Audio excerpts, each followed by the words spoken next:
بسم اللہ الرحمن الرحیم۔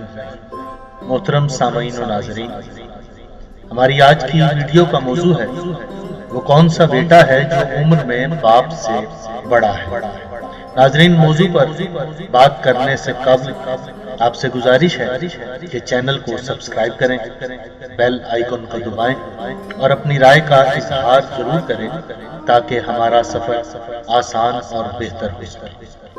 موضوع ہے وہ کون سا بیٹا ہے جو عمر میں باپ سے بڑا ہے۔ عبداللہ نامی شخص امیر المومنین علی ابن ابی طالب علیہ السلام کے سامنے کھڑا ہوا اور اس نے کہا، اے امیر المومنین، ابھی ابو المعتمر نے مجھے بتایا کہ آپ نے اس سے ایک بات کہی جسے سن کر میرے رونگٹے کھڑے ہو گئے۔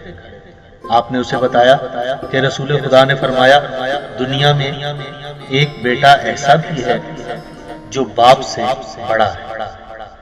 امیر المومنین علی ابن ابی طالب علیہ السلام نے فرمایا، بس اتنی سی بات پہ پریشان ہو؟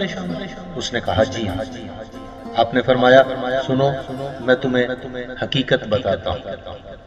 حضرت علی کرم اللہ وجہہ نے فرمایا، حضرت عزیر علیہ السلام اللہ کے نبی تھے۔ وہ گدھے پر سوار ہو کر کہیں جا رہے تھے۔ راستے میں انہوں نے ایک آبادی کو دیکھا جو برباد ہو چکی، لوگ مر چکے۔ انہوں نے بارگاہ خداوندی میں کہا، خدایا تو انہیں کیسے زندہ کرے؟ اس وقت خدا نے ان پر موت کو طاری کر دیا۔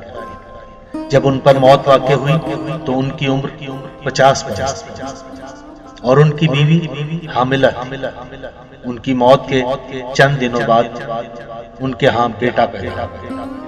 وہ پروان چڑھتا رہا یہاں تک کہ اس کی عمر 100 سال ہو گئی۔